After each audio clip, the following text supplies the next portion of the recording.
자, 그럼 강의 시작하도록 하겠습니다. 네, 안녕하십니까, 경광노무사입니다. 자, 오늘 여기 오신 여러분들의 그 탁월한 선택에 제가 박수를 보내드리고 열심히 하도록 하겠습니다. 일단 16회 동안 제 목표는 그 강의 계획서도 써놨는데 우리 GS 연기 들어가실 거 아니에요. 들어가기 전에 목이 좀 갔어요. 이해 좀 해주세요. GS 연기 들어가기 전에 어쨌든 1차를 다 끝내자예요. 그래서 기본서랑 문제집 같이 다 그냥 한 번에 나가는 거고요. 노동법 기초는 사실 횟수가 많을 필요가 없어요. 제 생각엔 전 기본 이론을 끊으라면 6회 안에도 끊을 수 있어요.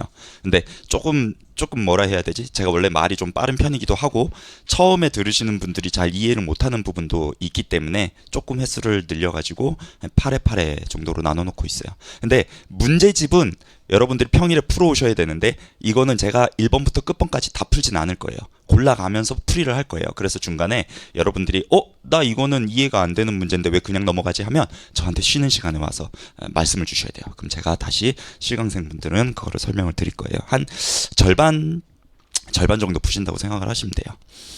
그래서 목표는 16회 안에 기본이론 당연히 나가고 기본이론을 한 그 다음 주에 문제집 풀어오시면 그걸 같이 문제풀이 쭉 나가고 그리고 마지막에 2회 정도 그러니까 한 7시간 정도는 부속법령 집중적으로 볼 거예요.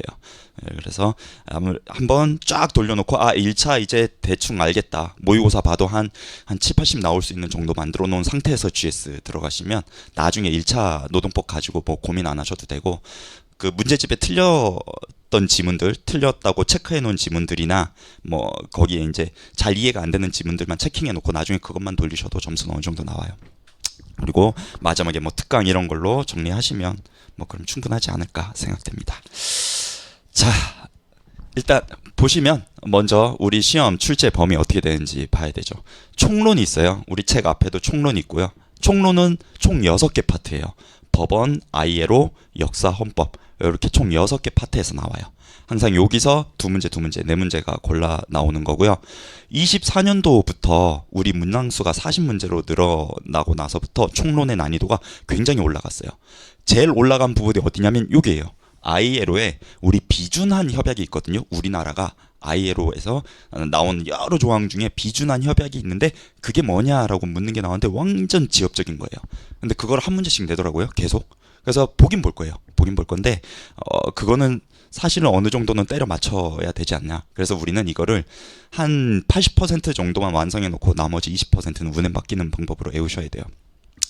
그리고 뭐 나머지는 그냥 나오는 데서 다 나오는데 그래도 뭐 약간 앞으로 조금 어렵게 낸다. 이거는 뻔한 거고 어렵게 낸다 그러면 아마 이 부분에서 우리가 또 듣도 보지 못한 24년도에도 그랬거든요. 문제 나와서. 그래서 4문제 중에 사실 2문제는 완벽하게 맞을 수 있는데 2문제는 좀 날릴 수 있다라고 생각은 하셔야 돼요. 그 다음에 근기법, 노조법은 문항수가 늘어났는데 시험이 어려워졌냐라고 보면 올해 시험은 조금 어려워졌어요. 뭐가 어려워졌냐면 근로기준법에서 싹 다 거의 다 시행령에서 내버렸어요. 원래 법과 시행령과 시행규칙이 있으면 법에서 제일 많이 내고 그래서 기출이 예전에 나왔던 게 또 나오고 해야 되는데 안 나왔던 지문을 내려다 보니까 이제는 다 기출이 되어서 시행령에 자꾸 꼽아서 나오는 거예요.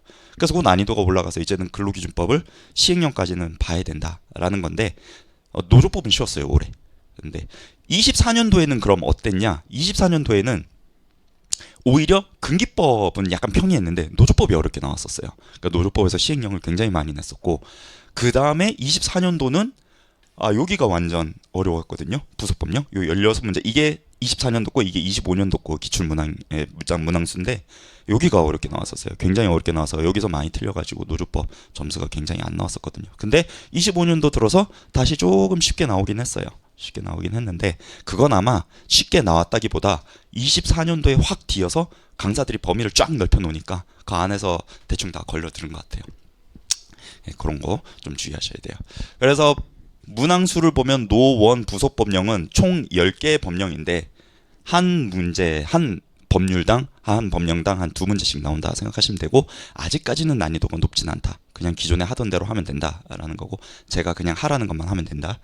노조법 같은 경우에는 총 4개의 법령 중에 이제 16문제 24년도에 나왔으니까 최대 4개의 문제 정도는 나올 수 있다. 그래서 이거는 조금 더 깊숙하게 봐야 된다라고 해서 근데 이것도 제가 정리해 놨으니까 그것만 보면 대략적으로 맞출 수 있다 라는 거고, 우리 노동법의 목표 점수는 좀 넉넉하게 보면은 한 90점까지는 맞기 어렵고 한 84 정도, 저는 노원 노트 84 정도 맞아, 80점만 맞아줘도 나머지 과목에서 다 메울 수 있으니까 적어도 80점 이상 맞는다라고 좀 생각하고, 여기까지 다다르기 위해서 제가 강의를 좀 해보도록 하겠습니다.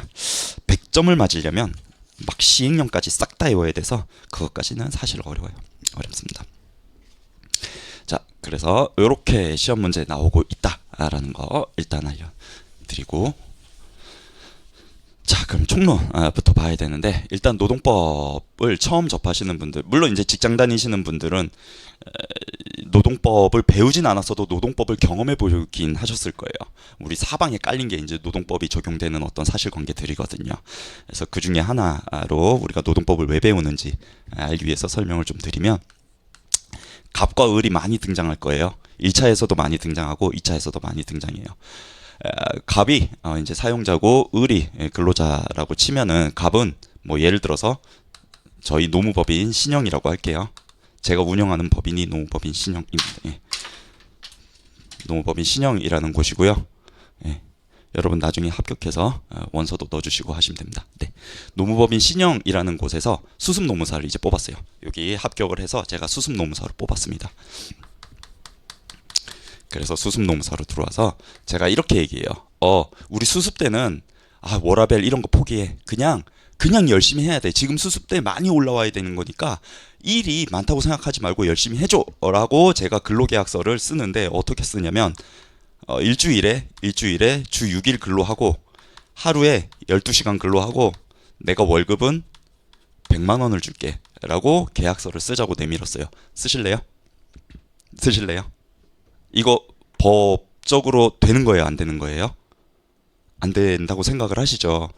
근데 이게 법적으로 봤을 때, 우리가 법도 여러 개의 법이 있잖아요. 우리 민법에서는 가능할 수도 있어요. 민법 사적자치 원칙이라고 해서 당사자끼리 그렇게 하기로 의사합체해가지고 계약서 쓰면 계약하면은 그 효력 발생하는 거예요. 그래서 민법에서는 이게 가능해요, 서로 의사일치하면은. 근데 안 되는 건 우리 노동법이죠. 노동법.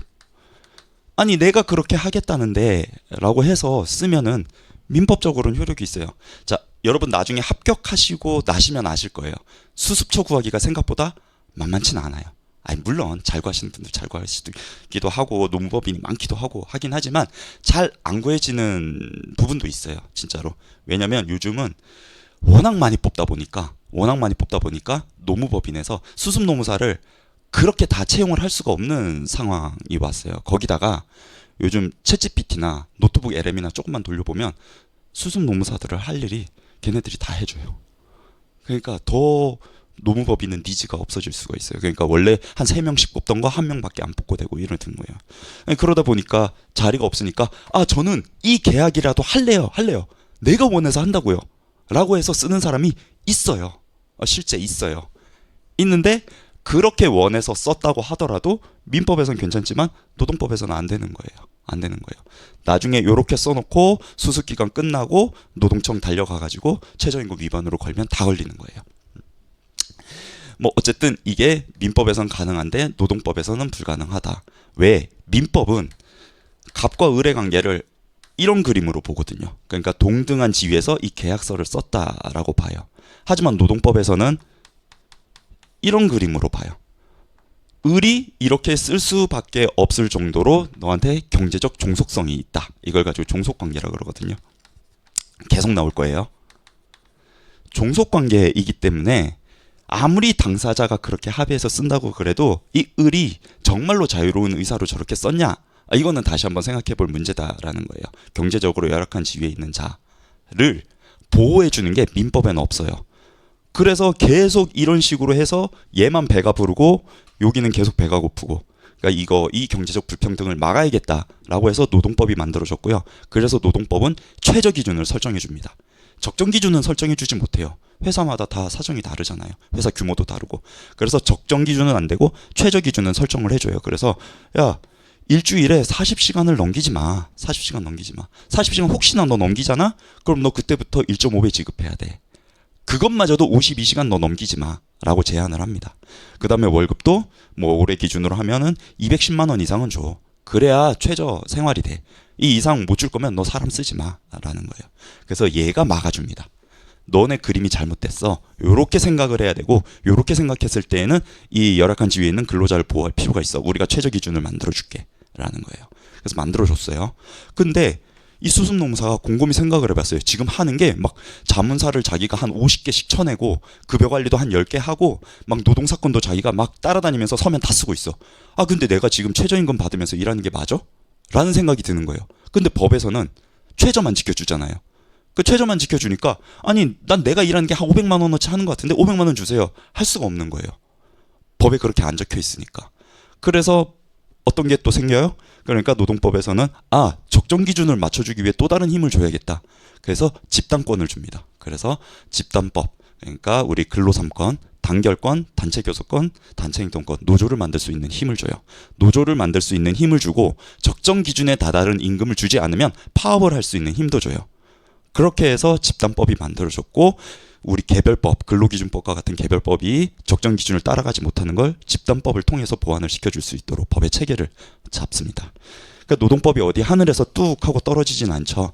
다 우리나라 법률은 헌법에 기반을 하고 있습니다.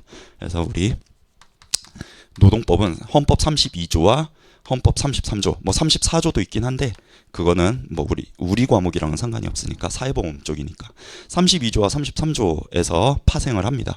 그래서 32조는 개별적 근로관계를 보호할 수 있는 여러 법률들을 만들으라 하고, 32조에서 해서 여기서 이제 우리 근로기준법이라든지 우리 노원에서 배우는 법들이 이제 쭈르르 하고 생겨났어요. 그리고 33조 딱 들어가니까 뭐가 있냐면 근로 3권이 나와 있어요. 근로 3권이 나와 있고, 근로 3권에 이제 집단적 노사관계를 규율할 수 있는 근거를 마련을 해놓고, 그래서 여기서 이제 나온 게 노조법이랑 공무원 노조법이랑 교원 노조법 이런 것들이에요. 그렇게 해가지고 요 내용이 나온다라는 게 우리 총론에 있는 내용입니다. 자, 넘어가시고요. 자, 그래서 12페이지 노동법 총론 보시면, 자, 제일 먼저 나오는 게 우리 의 법원이에요. 법원 파트. 자, 노동법이란 그래서 어쩌고저쩌고 했다라고 해서 밑에 네모칸 보이시죠? 네모칸 보이시면 시민법의 기본 원리, 우리 민법 기본 원리예요. 소유권 보장, 계약 자유, 과실 책임, 이게 바로 우리 사적 자치 원칙에 따른 어떤 원리들이고요. 그 다음에 노동법의 수정 원리 보면 쭉 있는데, 시험에 나오는 거 파란색 글씨 돼 있죠? 무과실 동그라미 하시고요. 자, 민법은 고의나 과실이 있어야 상대방에게 손해배상 청구를 할 수 있는데, 노동법은 그렇지 않아요. 무과실이라도 사용자가 책임을 져야 되는 경우들이 있습니다. 대표적인 게 이제 재해보상 같은 경우예요. 우리 산재 같은 거. 내가 밀어서 다친 게 아닌데도 사업주가 보상을 해야 될 의무를 질 수 있어요. 이런 게 이제 노동법에 올립니다. 왜? 근로자를 보호해야 되니까. 너를 위해서 일하다가 공사판에서 다쳤잖아. 그러니까 네가 책임져야지, 네가 안 밀었어도 라는 거예요. 그래서 무과실 책임주의 나온다. 객관식에 등장하는 거. 자, 그 다음에 노동법의 체계, 제가 칠판에 그린 것들이에요. 그래서 32조 근거해가지고 이 개별법들이 나오고, 33조 근거해서 우리 노조법과 관련된 집단법들이 나옵니다. 이거 고르는 거 시험 2번 나왔었는데 요즘은 너무 쉬워서 안 나와요. 우리 머릿속에 그냥 그렇죠. 노원에서 배우면 개별법, 노투에서 배우면 집단법, 이렇게 보시면 돼요. 그냥. 자, 넘어가시고 법원 중요합니다. 법원이란 노동법상 분쟁을 해결하기 위하여 법관이 기준으로 삼아야 할 규율 근거의 존재 형식을 말한다라고 했는데, 여러분 이 문장이 되게 중요해요. 나중에 이제 그 우리 2차 쟁점 중에 유리의 원칙이라는 게 있거든요. 제가 지금 설명을 드릴 건데, 그 유리의 원칙을 하면 일단 이 법원의 정의부터 쓰고 시작을 하셔야 되거든요. 근데 이렇게 말하면 되게 어려워요. 노동법 분쟁을 해결하기 위해 기준으로 삼아야 하는 규율 근거의 존재 형식. 그러니까 이걸 줄여서 저는 그냥 법관의 판단 기준이다라고 그냥 그렇게 얘기를 하거든요. 법관의 판단 기준. 뭘? 노동법의 분쟁을 해결하기 위한 법관의 판단 기준이래요. 우리 법관이 꼭 법원에 있는 그 판사는 아니래도 돼요. 예를 들어서 우리가 가장 노무사돼서 가장 많이 가는 곳이 노동청이거든요. 노동청에 가면 근로감독관이라고 있어요. 근데 이번 정부에서 이름 바꾼다고 하죠. 추진을 한다고 해요. 앞으로 노동경찰 조금 더 이제 빡세게 가려고 해요. 그래서 우리가 지금 어제 저기 통과됐잖아요. 노란봉투법. 그래서 우리가 이게 지금 우리 책이 그게 반영이 되기 전인데, 아마 본회의 통과하고 나면 제가 우리 노조법 들어가기 전에는 수정 자료 만들어서 드릴 거예요. 그대로 가셔야 돼요.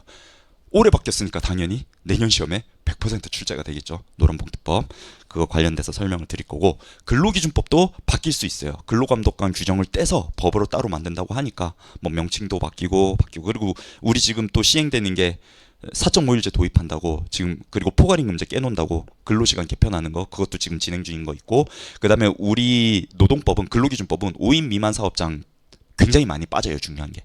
근데 그거 다 몇 개 정도 추려가지고 보호하는 방안으로 넣겠다라는 뭐 이런 얘기들이 있어서 아마 사실 우리는 중간에 좀 바뀔 수가 있어요. 그래서 좀 헷갈릴 수 있는데, 옛날 법을 알고 바뀐 법을 알면 문제 풀기가 더 쉬워요. 그러니까 헷갈린다 생각하지 마시고 지금 거 일단 들어주고, 제가 우리 끝나기 전에 그거 다 개정 자료 다시 한번 정리할 테니까 그걸로 비교하면서 보도록 합시다. 그래서 어쨌든 법관의 판단 기준이 뭐냐라고 돌아와서, 뭐 근로감독관이요. 그냥 예를 들어 이런 거예요.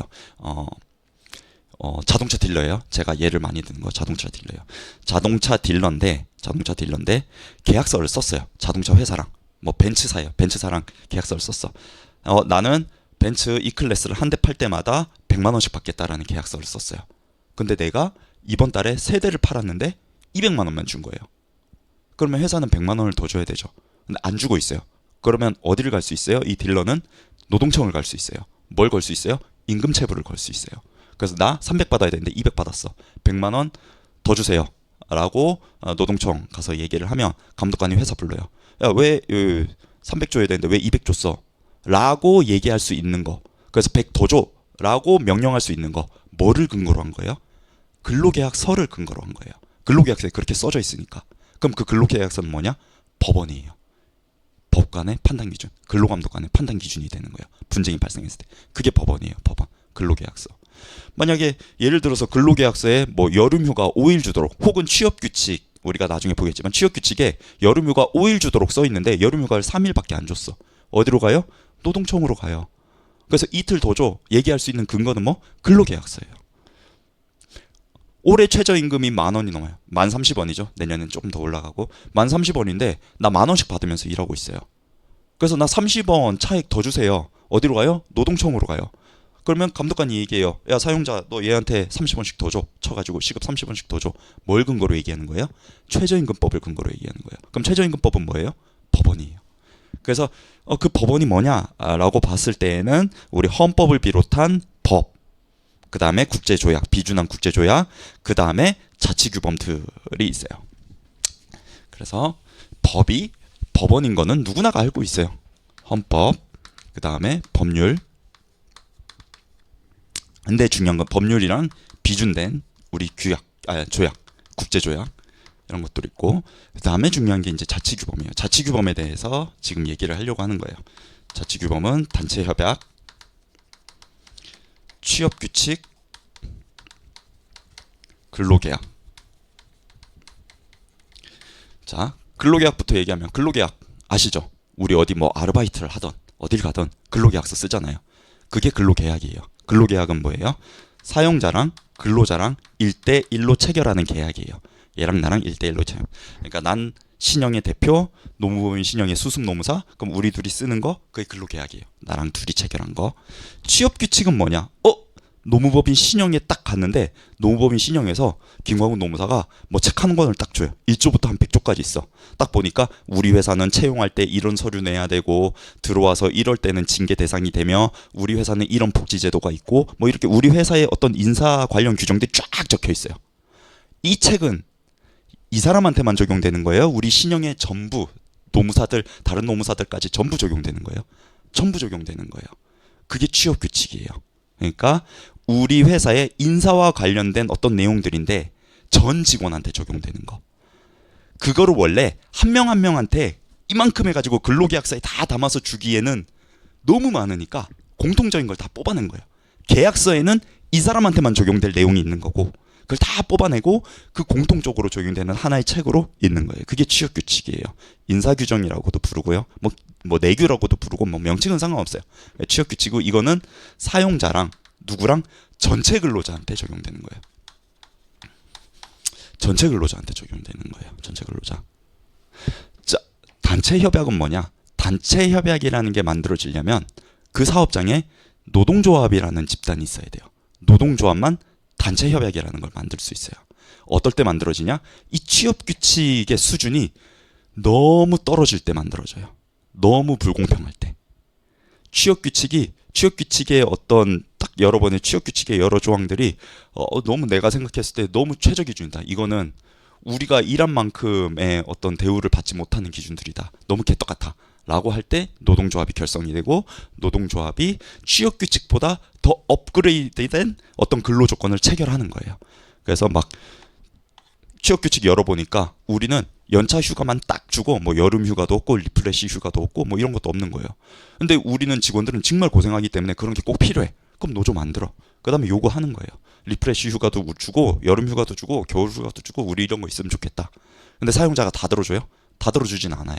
그 중에서 몇 개 협의해가지고 나중에 그것만 몇 개 실험해가지고 단체 협약이라는 책으로 만들어지는 거예요.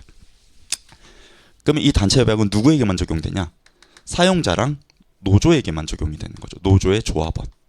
원칙은 노조의 조합원만 적용되는 거예요. 그러면 단체 협약을 만들었어. 근데 그 안에 리프레시 휴가랑 여름 휴가랑 막 들어갔어요. 그러면은 우리 입장에서는 노동조합에 가입을 하고 싶겠죠. 유인이 생긴단 말이에요. 그럼 노동조합에 사람들이 막 가입을 해. 노동조합 세가 좋아지는 거야. 근데 단체 협약을 체결했는데 취업 규칙이랑 별반 다를 바가 없어. 그러면 노동조합에 가입을 안 하겠죠. 굳이 조합비까지 내면서. 그렇죠? 그런 거예요. 그래서 노동조합은 최대한 좋은 근로 조건으로 단체 협약을 체결하고자 하고 사용자는 그걸 막고자 하고 그 사이에 이제 싸움이 생기고 그게 바로 노동쟁이라는 거고 나중에 노조법 가서 배울 거고 라는 거예요. 그래서 여기 단체 협약의 내용을 보면 이 취업 규칙에 업그레이드된 근로 조건들이 쫙 담겨 있는 거예요. 플러스 아무래도 노동조합과 체결하는 거다 보니까 단체 협약에는 이 근로 조건 외에 노동조합 활동에 관한 부분도 들어가 있어요. 뭐 우리 나중에 배우겠지만 노조위원장 전임자 시켜줘, 근로시간 면제해줘, 뭐 그 다음에 우리 노동조합 사무실 제공해줘, 우리 노동조합 차량 제공해줘, 우리 노동조합 교육시간 제공해줘, 뭐 이런 것들도 내용이 들어가 있어요. 그런 게 한 30% 들어가 있고 이 근로조건 업그레이드 된 게 한 70% 들어가 있고 라는 거예요. 그림으로 그려보면 이런 거예요. 우리 노무법인 신영이라는 사업장 안에 예를 들어서 뭐 노무사가 100명 있다. 그럼 진짜 좋겠다. 100명 있다라고 하면은 이 100명은 모두 다 취업 규칙을 적용을 받는 거예요. 취업 규칙 적용을 다 받는 거예요. 근데 그 중에서 50명이 노동조합에 가입을 했다. 50명 하지 말자. 100명이 있는데 100명은 다 취업 규칙 적용받고 만약에 40명이 노동조합원이다라고 하면 이 40명은 취업 규칙도 적용받고 단체 협약도 적용받는 거예요. 그죠? 조합원은 비조합원은 그냥 취업 규칙만 적용받는 거고. 그렇죠? 자, 그래서 취업 규칙은 우리 신형에 들어오면 모든 근로자에게 공통적으로 적용이 돼요. 근데 노조가 만들어지면 얘는 또 하나의 규정을 만들 수 있어요. 그게 단체 협약이고, 그럼 이 조합원들은 단체 협약도 적용받고 취업 규칙도 적용받는 거예요. 근데 여기서 문제가 생기는 거예요. 어떤 문제? 단체 협약 내용이랑 취업 규칙 내용이랑 달라요. 다른 게 있어. 충돌이 돼. 그럴 때는 뭐가 적용이 되냐? 2차 가시면 이제 학설로만 나누면서 배우겠지만 더 유리한 게 적용이 된다 뭐 한다 이런 게 있겠지만 우리 지금 나온 판례에 따르면 두 개가 상충이 되면 무조건 단체 협약이 절대 기준으로 적용이 돼요. 적용이 돼요. 그게 지금 보려는 유리 원칙이에요. 자, 그래서 일단 위에서부터 쭉 내려올게요. 법원의 종류 보시면 자치규범 보세요. 자치규범에 단체협약 동그라미 하시고 취업규칙 동그라미 하시고 근로계약 동그라미 하시고 그리고 규약 동그라미 하세요. 규약도 시험에 나와요. 규약은 뭐냐? 노동조합 내부의 규정이에요. 노동조합 내부 규정. 노동조합의 모든 내용이 담겨 있는 규정이에요. 노동조합 안에 취업규칙이자 정관이자 뭐 그런 역할을 하는 거예요. 그래서 이것도 법원으로 인정이 됩니다. 그 다음에 밑에 법원성 인정 여부 내려오시면 관행 동그라미 하세요. 관행 동그라미 하시고 관행도 법원이 될 수 있다예요. 있다. 대신 요건을 갖춰야 된다. 무조건 다 되는 건 아니고 요건을 갖춘 관행만 인정이 된다. 뒤에 가서 관행 볼 거예요. 전적 넘어가서 볼 거고 그 위에 헌법에 따라 승인된 국제조약 있잖아요. 승인 동그라미 하시고 권고 X 하세요. 권고 X. 단지 권고한 국제조약은 인정이 되지 않고 승인이 나거나 혹은 다른 말로 비준했다. ILO 규정 같은 경우에 비준 이런 거는 우리나라 법원으로 인정이 되는 것들입니다. 그래서 ILO에서 뭔가 우리가 비준을 하면 그거에 따라서 국내법도 바뀌죠. 그래서 최근에 2021년에 한번 바뀌었어요. 자, 그다음에 그 밑에 부정되는 거 판례 세모하시고 행정해석 세모. 행정해석은 뭐 내규, 지침 이런 말로도 나와요. 내부 노동부 내규, 고용노동부 지침 뭐 이런 말로도 나와요.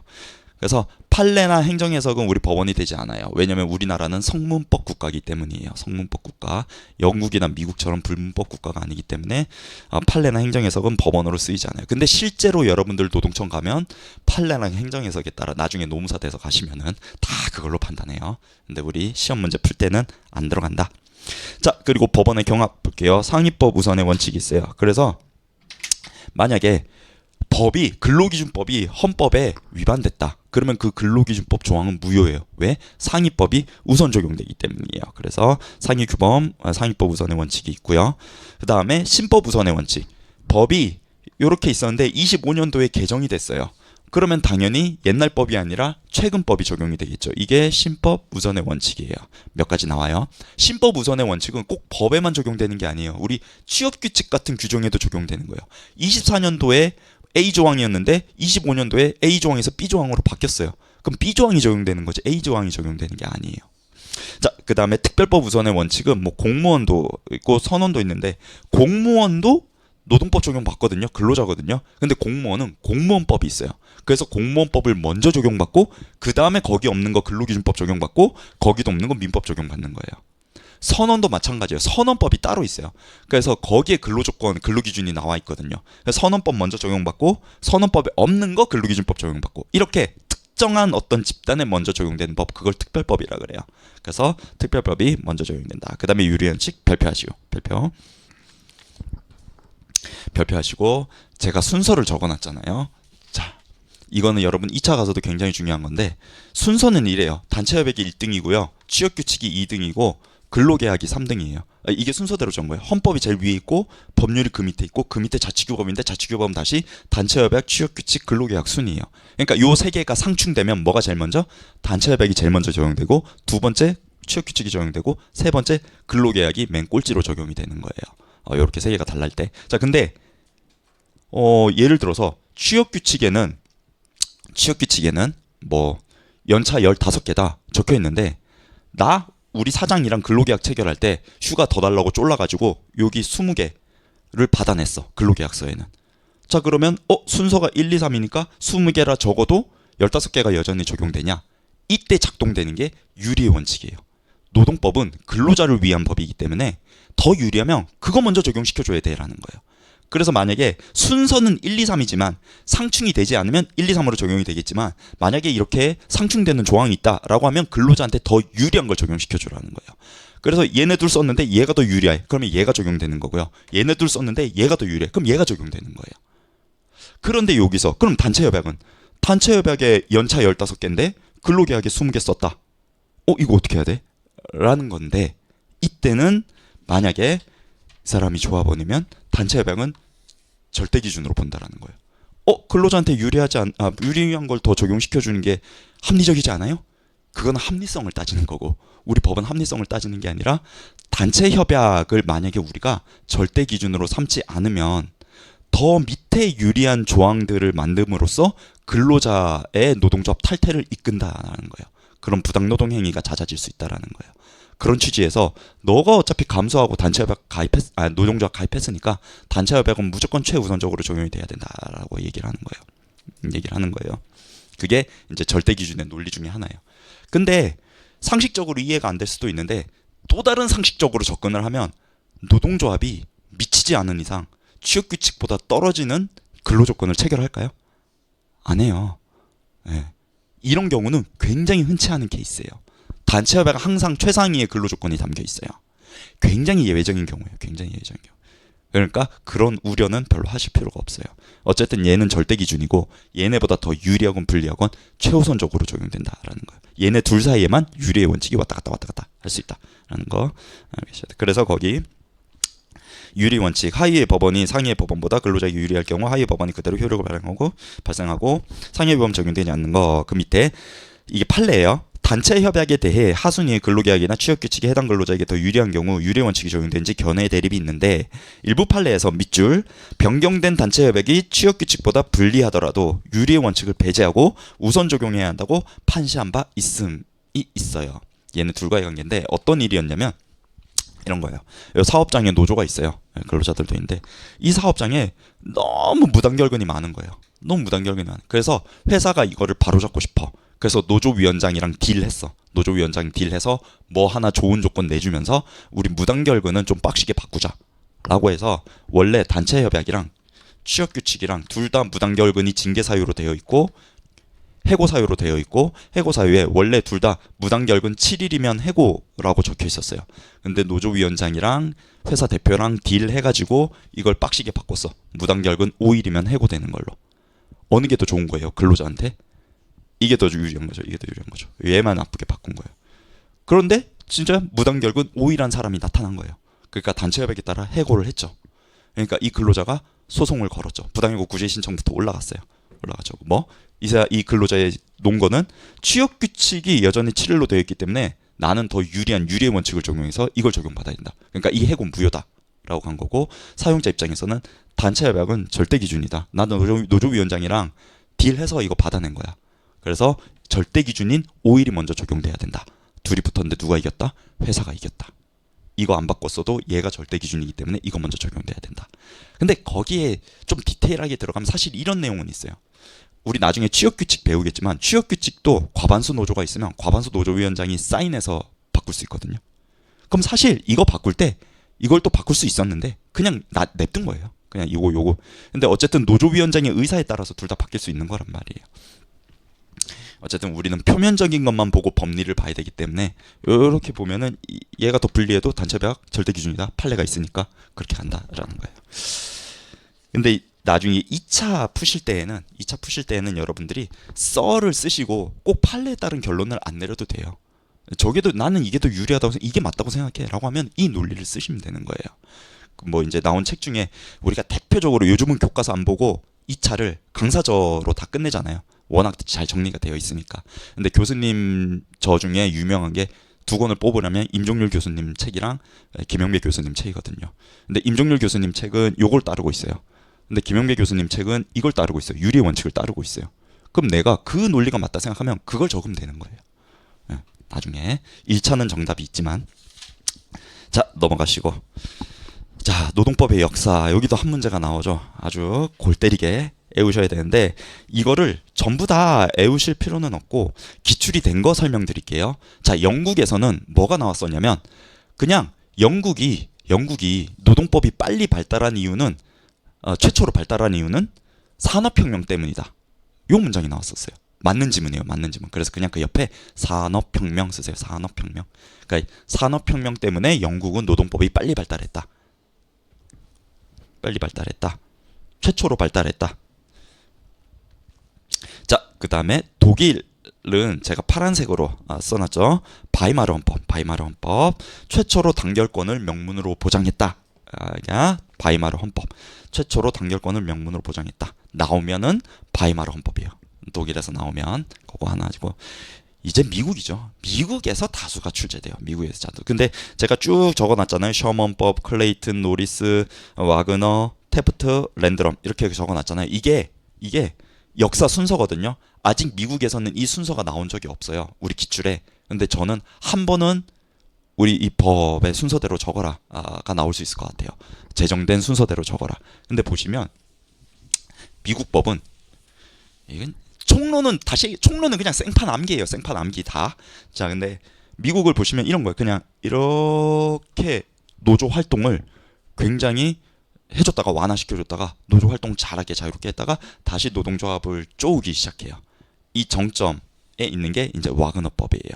전국 노동관계법이에요. 그래서 보시면 셔먼법 때 안 돼요.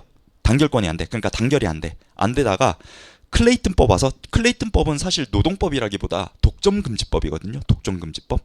근데 그 독점금지법에 노동과 관계된 몇 가지들이 있었어요. 그래서 거기 보시면 최초로 노동의 상품성 부정 거기 상품 동그라미 하시고 자 그 다음에 독점금지법 나오죠. 독점 동그라미 하시고 그 다음에 단결활동 금지 명령의 행사를 금지 동그라미 하시고 그러면 단결활동이나 단결권이나 단체교섭을 어느 정도 인정하기 시작한 거예요. 이때부터. 그리고 우리 두 문자로 클레이튼 상품 독점 금지 이렇게 외워두세요. 클레이튼 상품 독점 금지. 그래서 우리 기출이에요. 클레이튼이 상품 독점하는 걸 금지했다. 이렇게 외워두세요.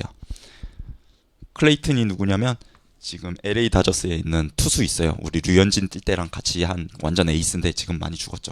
하여튼 클레이튼 커쇼가 이 MLB를 완전 장악하는 투수거든요. 씹어먹는 투수였는데 아무튼 이 사람이 상품을 독점하는 걸 금지한다. 이렇게 외워두세요. 클레이튼 상품 독점 금지. 그래서 독점 금지법이다. 외워두시고 제가 이제 미는 법은 그 밑에 거예요. 노리스 라가디아법. 아직 한 번도 기출된 적이 없거든요.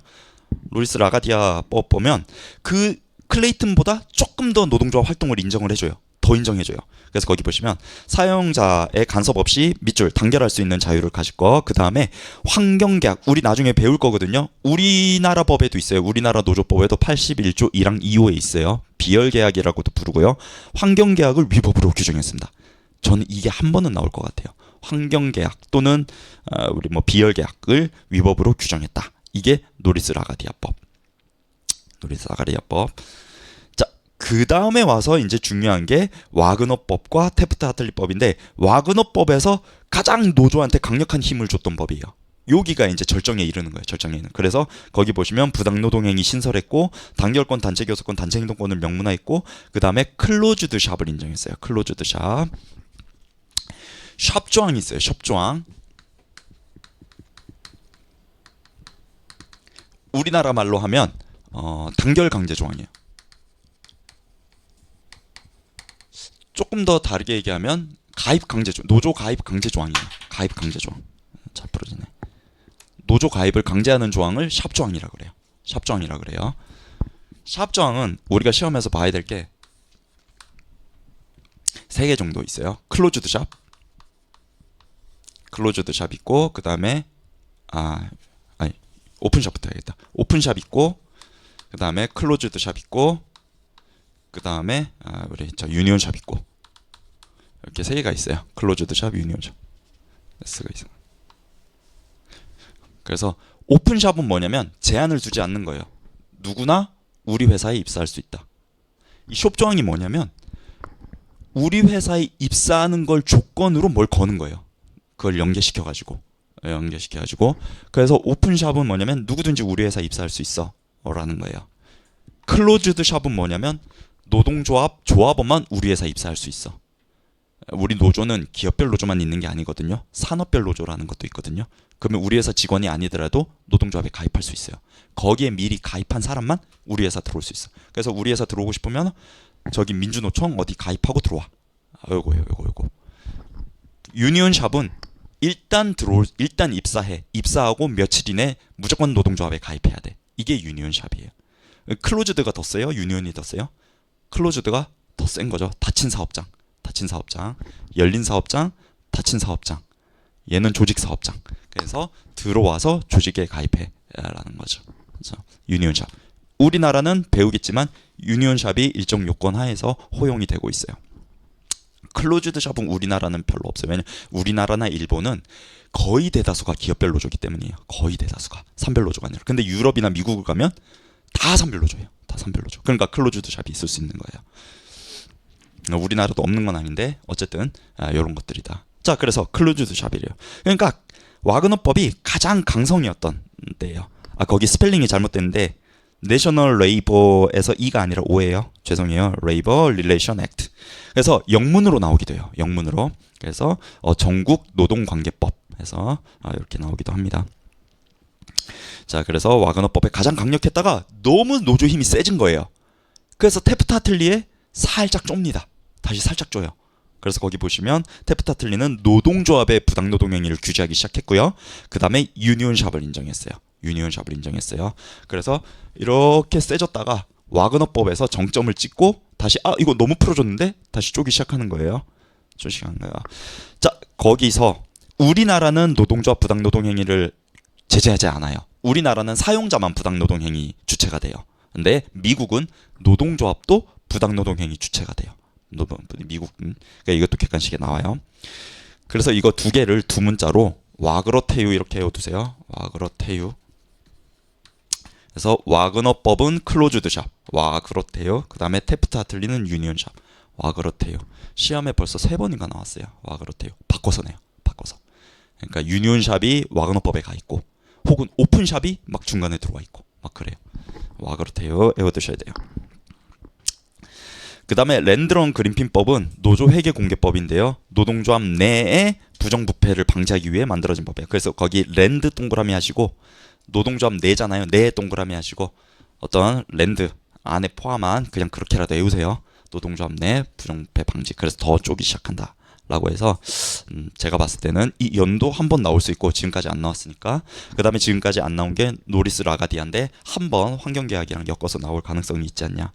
아니면 지금까지 냈던 거 계속 내려면 와그너 테프트 하틀리 여기서 이제 하나 낼 거다라는 걸로 정리하시면 됩니다. 자, 그 다음에 우리 노동법 넘어갈게요. 우리나라 노동법.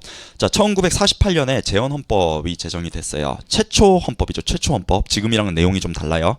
최초 헌법 내용이 나옵니다. 자, 모든 국민은 근로의 권리와 의무를 가진다. 권 동그라미 하시고요. 근로조건의 기준은 법률로 정한다. 법 동그라미 하시고. 여자 소년, 여 동그라미, 소 동그라미. 그 다음에 단결권, 단체 교섭권, 단체 행동권은 법률의 범위 내에서 보장된다. 법률 유보 조항 옆에 쓰세요. 이걸 가지고 법률 유보 조항이라 그래요. 법률 유보 조항. 그래서 유에다가 동그라미 하시면 됩니다. 그 다음에 영리를 목적으로 하는 사기업에 있어서는 근로자는 법률이 정하는 바에 의해 이익의 분배를 균점할 권리가 있다. 이 동그라미 하시고 이게 이익 균점권인데 되게 무서운 조항이죠. 회사가 돈 벌면 똑같이 나눠줘야 된다라는 거예요. 이익균형권. 이때는 이제 1950년 전이잖아요. 그러니까 약간 요런 사회주의적인 조항도 있었던 것 같아요. 그래서 두 문자로 권법 소녀 유의 이렇게 외우시면 됩니다. 권법 소녀 유의.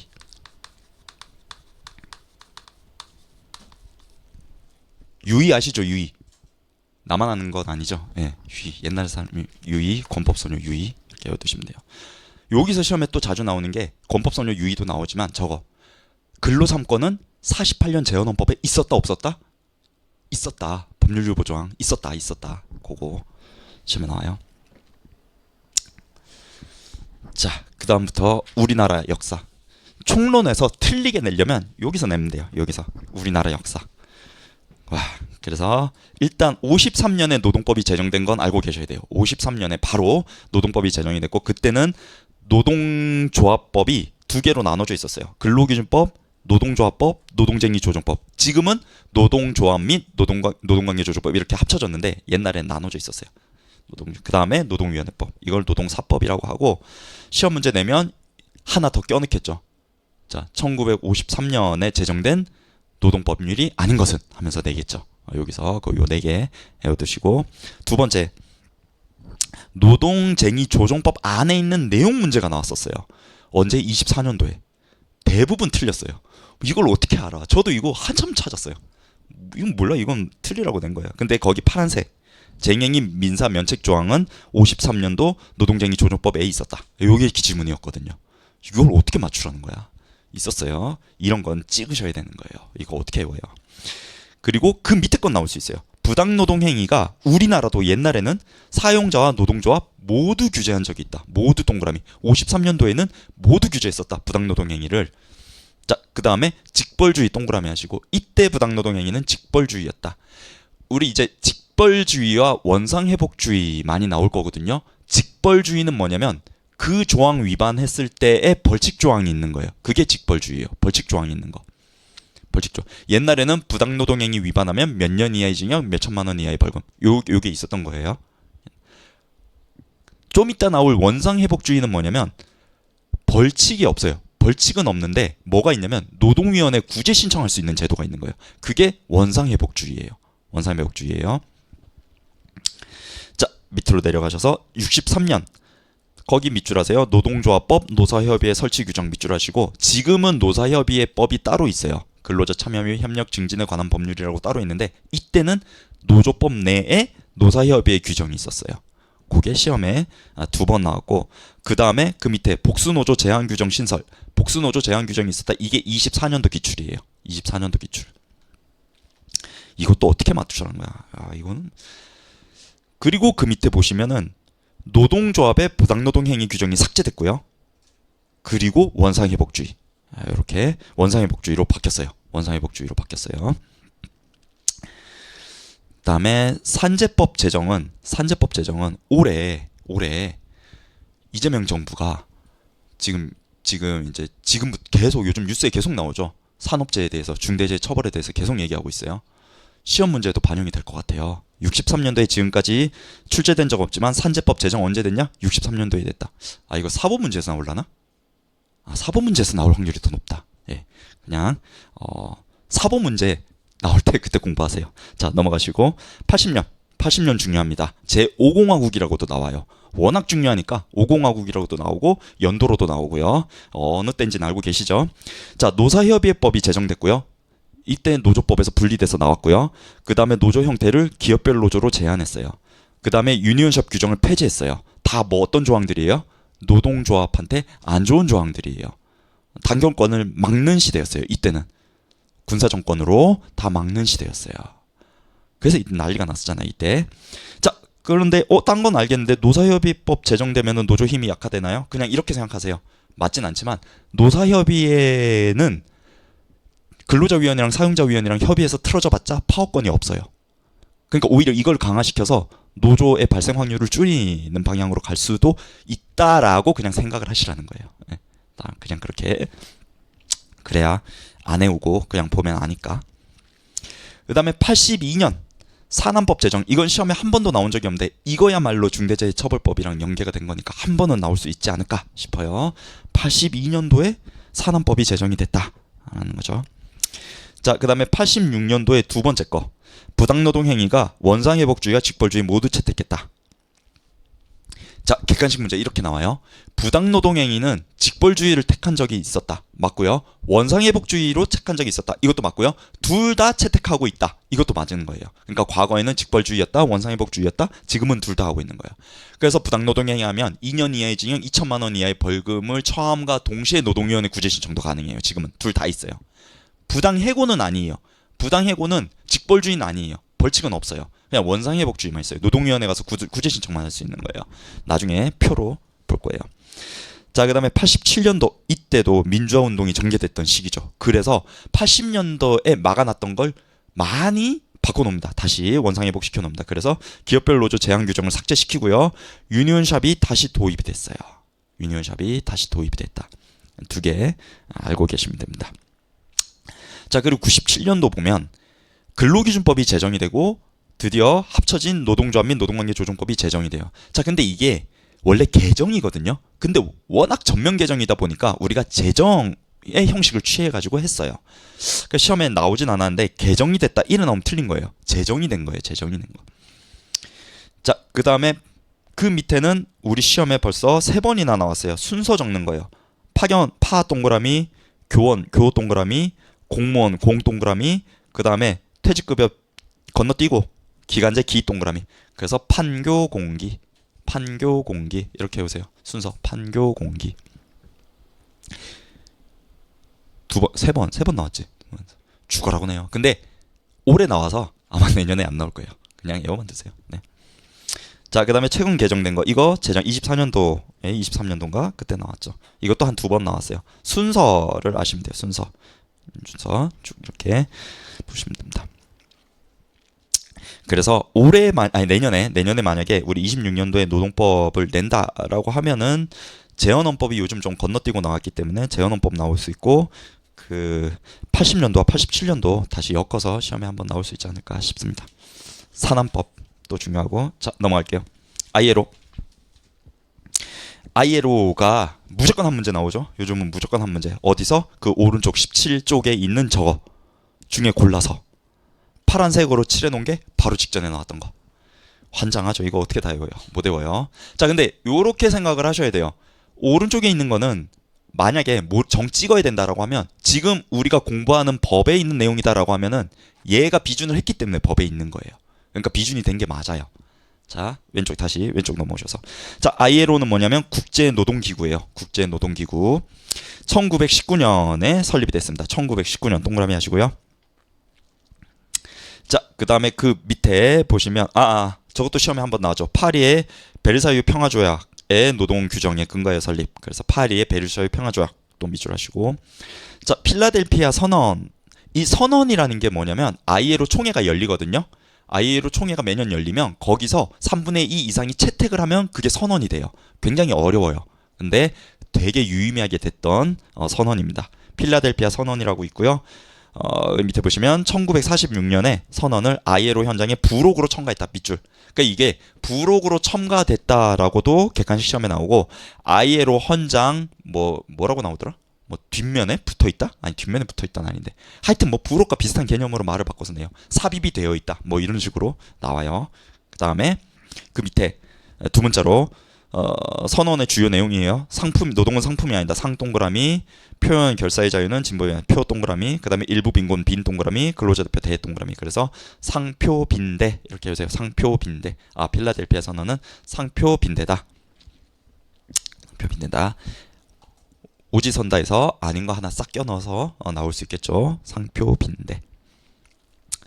자, 그 다음에 ILO 조직 보시면은 노사정 3자로 구성되고요. 거기 총회는 연 1회 이상 열리고 4인으로 구성됩니다. 거기 밑줄 노사 각 1인 정부는 2인 이렇게 4명이 갑니다. 4명이 가요. 우리나라도 노동계 대표, 사용자 경영계 대표, 그 다음에 정부 둘. 그 다음에 총회가 협약과 권고를 채택하려면 주석이 한 3분의 2 이상이 찬성, 3분의 2 밑줄로 해서 해야 된다라는 거죠.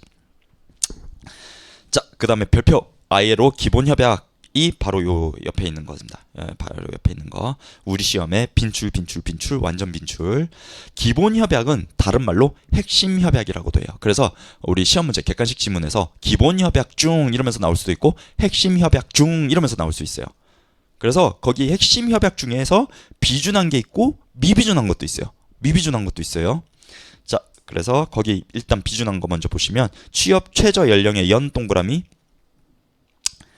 가혹한 형태의 아동 노동의 아 동그라미, 그 다음에 동일가치 동, 그 다음에 고용과 직업상의 차별금지의 차, 그 다음에 결사의 자유 결, 단결권의 단, 그 다음에 그 밑에 산업안전의 안전, 그 밑에도 산업안전의 안전. 자, 그 밑에 강제노동 강제, 그 다음에 그 밑에 미비준에서는 강제노동의 폐지의 세모. 그래서 저 책을 체크할 때 이제 동그라미를 할 거고 세모를 할 건데 동그라미는 긍정, 세모는 부정. 자, 이렇게 해서 우리가 두 문자로 김연아가 동차 합격하기로 강제로 결단했다가 안전하게 폐지했다. 이렇게 쓰세요. 연하 동차 강제 결단 안전 폐지. 연하가 동차 합격하려고 강제로 결단했다가 안전하게 폐지했다. 라고 했을 때 얘네 전체는 무슨 협약? 핵심 협약이고요.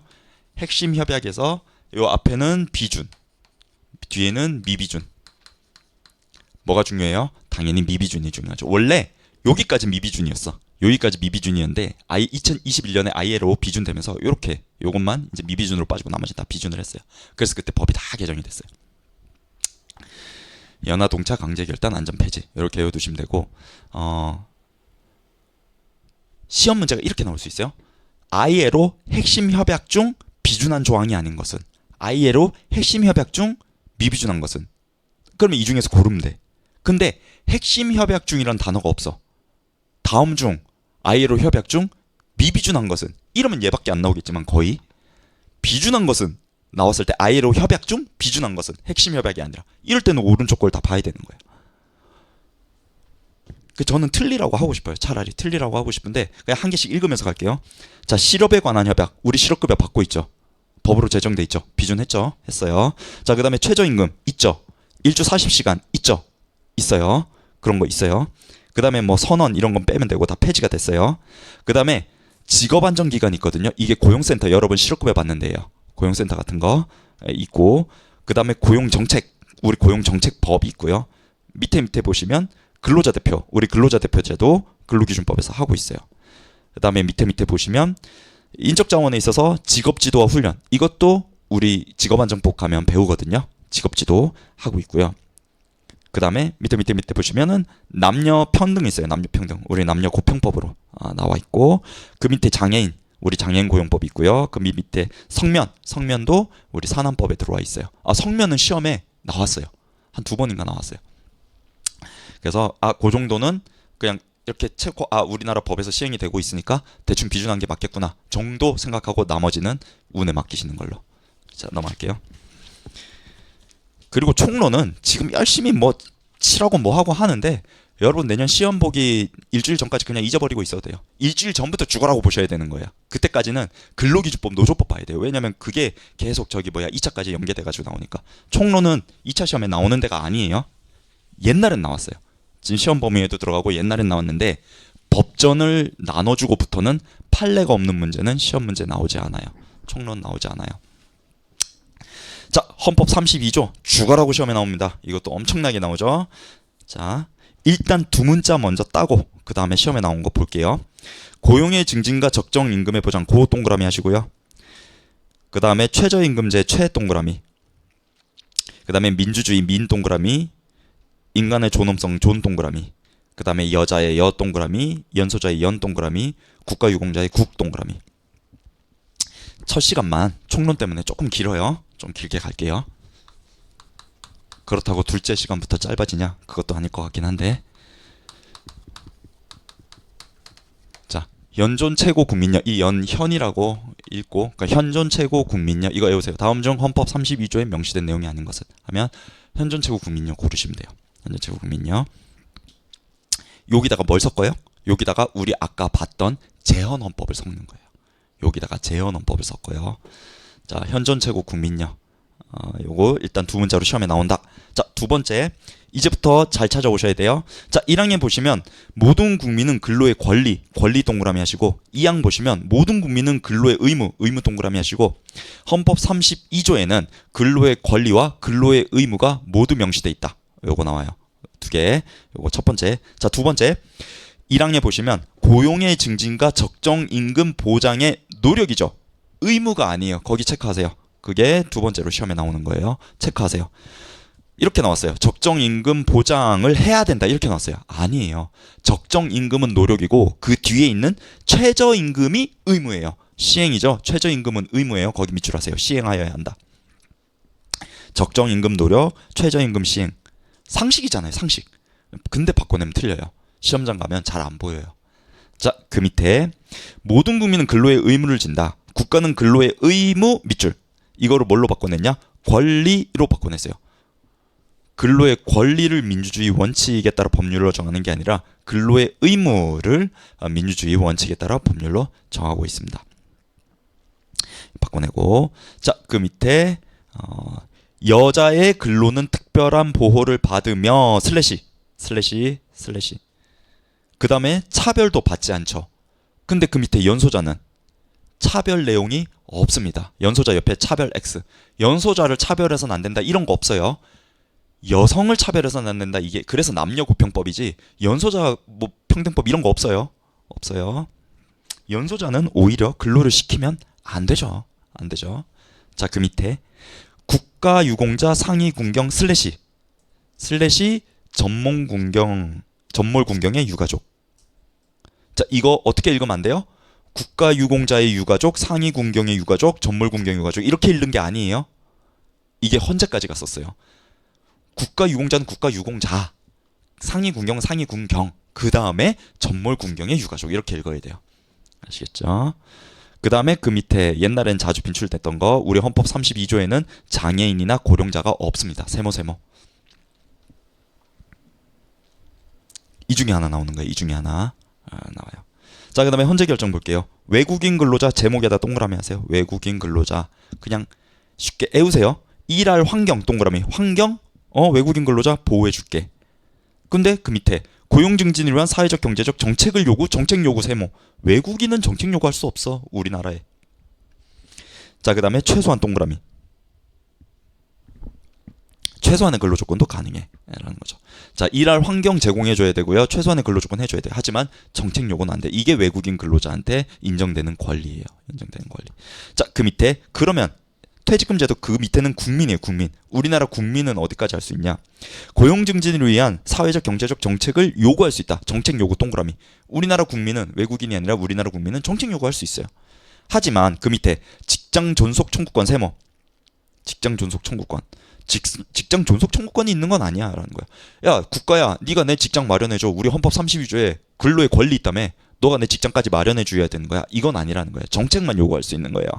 자, 그 밑에 법률이 구체적으로 정하는 바에 따라 비로소 인정 밑줄.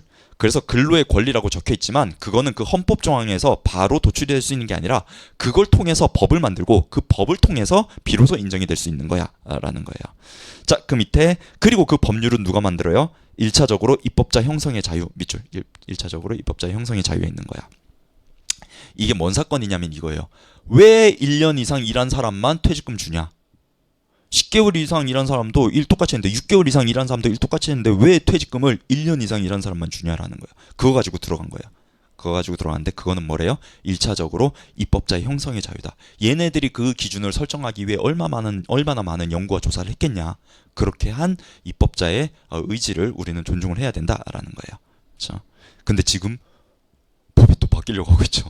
이번 뭐 뉴스에서 봤는데 3개월만 일해도 퇴직금 주는 걸로. 실현 가능성이 좀 없어 보이긴 해요. 자, 옆에 33조. 자, 근로자는 뭘 가져요? 단결권, 단체 교섭권, 단체 행동권을 갖습니다. 이거를 근로 3권이라 부릅니다. 근로 3권. 저는 이제 노무사 일 하면서 돈 주는 사람 편이니까 뭐 사용자 일도 하고 근로자 일도 하고 노조 일도 하겠죠. 사용자 일을 조금 더 많이 하죠. 사용자 일을 조금 더 많이 한 사람은 근로 3권이라 부르거든요. 근데 노조 활동을 많이 하시거나 근로자 편에 서서 일하시는 분들은 근로 3권이라 안 해요. 노동 3권이라 해요. 예, 똑같아요. 똑같은 건데 좀 약간 억양 뉘앙스의 차이가 있는 것 같아요. 김규범 노무사님 강의 들어가면 다 노동 3권으로 바뀔 거예요. 네. 거기서 근로 3권을 가진다. 그리고 그 근로자 지금까지 시험에 나온 적은 없는데 그 근로자를 국민으로 바꿔낼 수도 있어요. 근로 3권은 근로자의 권리지 국민의 권리가 아니에요. 국민의 권리가 아니에요. 그거 한 번은 나올 것 같아요. 한 번. 자, 두 번째 공무원 동그라미 하시고 옆에다가 교원 X. 교원은 헌법 33조에 명시되어 있지 않아요. 공무원만 명시되어 있습니다. 공무원만 명시되어 있어요. 자, 그 밑에 법률이 정하는 밑줄. 법률이 정하는 주요 방위산업체에 종사하는 근로자의 단체 행동권 동그라미. 그래서 법률이 정하는 옆에다가 모든 X. 모든 주요 방위산업체가 아니라 법률이 정하는 주요 방위산업체이고요. 단체 행동권을 막는 거지 단결권 X, 노조를 만들 수 있는 권리를 제한하진 않습니다. 지금 제가 체크한 거 다 빈출. 자, 그 다음에 근로 3권의 본질. 근로 3권이 뭐냐라고 했을 때 우리나라는 사회권적 성격을 띤 자유권으로 보고 있습니다. 둘 다 가지고 있는 거예요. 우리 헌법 공부를 하신 분들은 아시겠지만 그 헌법 들어가면은 그게 쭉쭉쭉 나눠져 있어요. 자유권 파트가 있고요. 사회권 파트가 있고 있는데 33조는 두 가지 성격을 다 가졌다라는 거예요. 자유권은 뭐냐면 국가야 내가 근로 3권을 행사하는데 너 나 방해하지 마. 이게 자유권이에요. 사회권은 뭐냐면 국가야 내가 근로 3권을 행사하려고 하는데 자꾸 사용자가 방해를 하네. 이거를 막는 법률을 만들어줘 라고 할 수 있는 게 사회권이에요. 국가한테 요구할 수 있는 거. 내가 이 권리를 행사함에 있어서 도와달라고, 입법적으로 도와달라고 할 수 있는 게 사회권. 자유권은 방해하지 말라는 거. 두 가지 성격 다 가지고 있다. 자, 그 밑에 25년도 기출입니다. 노동 3권은 법률의 제정이라는 국가의 개입을 통해 비로소 실현될 수 있는 권리가 아니라 법률이 없더라도 밑줄 헌법의 규정만으로 직접 법규범으로서 효력을 발휘할 수 있는 구체적인 권리다. 뭐 말하는 거예요? 이랑 말하는 거죠. 단결권, 단체 교섭권, 단체 행동권이 아예 명시가 되어 있는 거예요. 근로자가 가질 수 있다고. 근데 이게 노조법으로 파생이 돼서 노조법에도 명시가 되어 있거든요. 근데 그 굳이 노조법까지 안 가도 헌법 33조 1항을 통해서 노동조합은 얼마든지 단결권, 단체 교섭권, 단체 행동권을 행사할 수 있다라는 거예요. 뭔 말이냐면 요즘은 잘 없는데 나중에 법의 노조라는 거 배울 거예요. 법의 노조. 법의 노조는 노조법상 노조가 아니거든요. 설립 신고를 못 해가지고 법의 노조도 헌법 33조 1항에 따라서 행위할 수 있는 근로 3권을 가질 수 있다라는 거죠. 자, 그 밑에 뭐 사용자 됐고 거기 절대적인 기본권은 아님 세모, 절대권은 아니에요. 근로 3권이 언제나 통용되는 권리가 아니에요. 그러니까 공무원도 막고 주요 방위산업체도 막고 뭐 몇 명 막히는 데들도 있죠. 자, 단결권 보시면 개인적 단결권뿐만이 아니라 집단적 단결권도 보장한다라는데, 개인적 단결권은 뭐냐면 내가 노조에 가입할 수 있는 권리, 그게 개인적 단결권이고요. 집단적 단결권은 뭐냐면 노조가 근로자를 유인해서 노조에 가입시킬 수 있는 권리, 이게 집단적 단결권이에요. 별로 중요하지 않아요. 그냥 둘 다 있다. 그냥 둘 다 있다. 뭐 당연한 얘기, 당연한 얘기. 그 다음에 소극적 단결권 세모. 소극적 단결권은 헌법이 보장하는 단결권에 포함되지 않음. 자, 이거 조금 어렵게 설명할 건데 이거 그냥 한번 듣고 아 그렇구나 정도만 알고 계시면 돼요. 헌법 33조에는 단결권, 단체 교섭권, 단체 행동권이 명시되어 있는데 그 중에 단결권은 뭐냐면 내가 노조에 가입할 권리, 내가 노조에 가입하지 않을 자유, 이 두 가지를 포함하는 개념이거든요. 그래서 그걸 처음에 내가 노조에 가입할 권리를 우리가 적극적 단결권이라 그래요. 그리고 내가 난 노조 가입하기 싫은데 그럼 난 노조 가입 안 할래, 이게 소극적 단결권이에요. 단결을 거부하는 권리죠. 단결을 거부할 수 있는 권리. 이게 우리 이제 법을 처음 공부하시는 분들은 적극적이랑 소극적이란 단어를 국어 사전에서 찾으면 그게 다른 의미잖아요. 적극이랑 소극이랑. MBTI 그게 아니라 그 법에서 적극적 소극적이면 적극적은 갖춰야 되는 권리, 그러니까 긍정적인 권리고, 소극적은 반대예요. 반대. 갖추지 말아야 될 것들이에요. 그러니까 반대말이에요. 그러니까 소극적 단결권 같은 경우에 단결하지 않을 자유를 얘기하는 거예요. 단결하지 않을, 반대되는 의미. 그래서 적극적 단결권과 소극적 단결권이 있는데 헌법 33조의 단결권은 이 두 내용을 모두 포함하냐라고 했을 때 우리가 헌재가 어떻게 해석하냐면 소극적 단결권은 헌법 33조에서 말하는 단결권이 아니야 라는 거예요. 그래서 헌법 33조에서 말하는 단결권은 단결할 권리만 얘기하는 거야.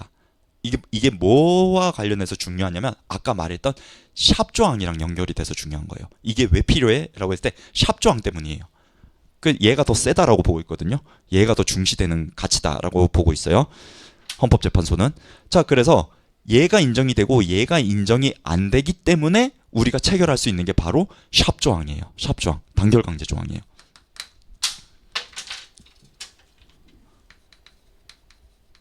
그래서 우리가 단체 협약에 단결 강제 조항을 넣을 수 있는 거예요. 노동조합이 요구해서. 만약에 얘가 이 33조 안에 얘랑 둘 다 인정되는 권리야라고 하면 이런 걸 체결하지 못해요. 소극적 단결권이 있기 때문에, 근로자들은 개별로 내가 단결하지 않을 자유가 있기 때문에. 근데 우리나라 헌법 33조는 단결하지 않을 자유를 인정하지 않는다는 거예요. 인정하지 않는다는 거예요.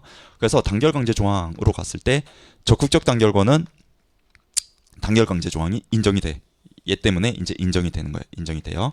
자, 얘 때문에 인정은 되는데 다만 단결 강제 조항이 인정이 되는데 어디까지만 인정이 되냐면 일반적 단결 강제와, 우리 다시 일반적 단결 강제 조항이랑 제한적 단결 강제 조항이 있거든요.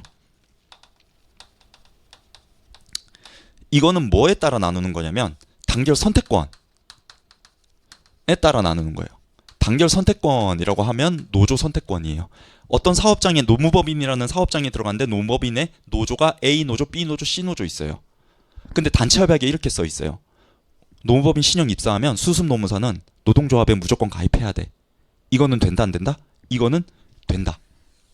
왜? 얘가 여기서 말하는 소극적 단결권은 인정이 되지 않으니까 단결 강제 허용된다. 그런데 이건 된다. 너는 우리 노무법인 신형에는 A 노조, B 노조, C 노조인데 너는 무조건 A 노조에 가입해야 돼. 이건 된다, 안 된다? 안 된다. 단결 선택권은 보장을 해야 된다라는 거예요. 단결 강제는 할 수 있지만 단결 선택권. 그러니까 A, B, C 네가 골라서 갈 수 있어라는 거예요. 그렇게 체결을 해야 된다라는 거예요. 어디 안에? 단체 협약 안에. 단체 협약 안에. 얘 다 단체 협약 안에 있는 조항들이에요. 단체 협약 안에. 그래서 얘는 되는데 얘는 되지 않는다라는 거죠. 그런데 우리가 노조법에서 어느 정도 인정하고 있는 게 있어요. 제한적 단결 강제로 인정하고 있는 게 뭐가 있냐면 하나의 사업에 3분의 2 이상의 근로자가 하나의 노조에 가입하고 있으면 그 노조에 강제하는 건 가능하다라는 거예요. 지배적 노동조합. 지배적 노조에 가입하게 하는 강제 조항 허용된다라는 거예요. 하지만 그 단체 협약에 실을 수는 있어요. 그래서 3분의 2 있는 노동조합으로 다 몰 수는 있어요. 근데 어떤 입사한 근로자가 난 싫은데 하면 그거는 강제할 수 없어요. 그냥 나는 아무 데나 상관없어 이러면 3분의 1로 다 넣을 수 있고, 그게 아니라 나는 A는 죽어도 싫어 이런 사람까지는 강제하지 못해요. 이제 나중에 판례로 나와요. 이따 배울 거예요. 자, 이게 조금 어려운 얘기였어요. 어려운 얘기였는데 그냥 객관식만 딱 보면 소극적 단계권 우리 32조에 포함되지 않는다. 이거 시험 나오고 그 다음에 제한적 단결 강제도 허용되지 않는다. 요거 나와요. 그래서 일반적 단결 강제 조항은 노조의 가입을 강제하는 조항은 인정이 된다. 이렇게 보시면 돼요. 자, 그래서 거기 보시면 소극적 밑에 일반적 동그라미 일반적 단결 강제는 허용되나 그 제한적 단결 강제 세모 제한적 단결 강제는 허용되지 않는다. 자, 그 밑에 노동조합이 단체 교섭권을 행사하지만 개별 근로자는 행사할 수 없다. 개별 근로자 세모. 자, 그 밑에 근로 3권 중 가장 중액적인 권리가 뭐냐라고 했을 때 밑줄 대법원 판례는 교섭권으로 보고요. 헌법재판소 다수 결정은 단체 행동권으로 봅니다. 이거 객관식에 한번 출제됐어요. 그 다음에 그 밑에 근로 3권 제한 이게 헌법 37조 내용이거든요. 국민의 모든 자유와 권리는 국가 안전 보장 등 필요한 경우에 있어서 하나여 법률로서 제한할 수 있으며 슬래시 제한하는 경우에도 본질적인 내용을 침해할 수 없다. 그래서 근로 3권은 37조에 의해 그 절대권은 아니고요. 어느 정도 막을 수 있는데 법률로서 제한할 수 있는데 다만 본질적인 내용까지는 침해할 수 없다. 자, 그 밑에 공무원, 교원, 방위산업체, 특수경비원 이거는 외우시면 되고 그냥 보시면 되고 자, 헌재 결정 볼게요. 헌재 결정 파란 글씨 노조의 조직 강제 유니온샵을 부여한다고 해서 이를 단결하지 않을 자유의 본질적인 내용을 침해하는 것으로 단정할 수 없다. 뭔 말이에요? 이거예요. 이거 얘가 더 얘보다 우위의 가치가 있다. 그래서 단결 강제 조항 허용된다. 이거예요. 자, 그 밑에 노동조합 설립 신고서 반려제도 밑줄 반려제도는 결사에 대한 허가제라고 할 수 없다. 밑줄 하시고요. 이게 뭔 말이냐면 결사에 대한 허가제 먼저 아셔야 되는데 헌법 제21조 2항 가보시면 결사에 대한 허가제 만들지 말라고 하고 있어요. 그러니까 국민은 누구든지 결사의 자유가 있다라는 거예요. 그러니까 조직을 만들 수 있다라는 거예요. 조직을 만들 수 있다. 누구든지 어떤 조직을 만드는데 감히 국가가 그거에 대한 허가제를 만들지 말라라는 거예요. 근데 우리 노조법 보면은 우리 나중에 배우겠지만 노동조합은 설립 신고해야 되거든요. 설립 신고를 했을 때 행정관청이 반려할 수 있는 제도를 만들어 놓고 있어요. 그럼 말이 신고지 이거 실질적으로 허가 아니냐 이렇게 간 거예요. 이렇게 한 거. 설립 신고라는 거는 그냥 신고만 하면 되는 거 아니야? 요건을 맞춰서? 근데 이걸 반려를 한다고? 그럼 이건 실질적으로 허가고 그러면 헌법 21조 2항 반하는 거야. 그럼 이거 위헌이야. 그러니까 반려제도 없애야 돼. 이렇게 간 거예요. 이렇게 한 거예요. 근데 그게 아니라는 거예요. 그 설립 신고에 반려제도를 주는 이유는 어용 노조를 걸러내기 위한 불가피한 조치야. 라는 거예요. 그러니까 이거는 결사에 대한 허가랑은 관련이 없어. 라는 내용으로 거기에 나와 있습니다. 그래서 객관식 시험에 한 번 나왔고 그 밑에는 객관식 시험에 나온 적은 없어요. 이건 나중에 공무원 노조법 가면 다시 한번 보게 될 거예요. 자, 여기까지 조금 길게 나갔어요. 한 10분 정도 쉬고 우리 근로기준법 들어가도록 할게요.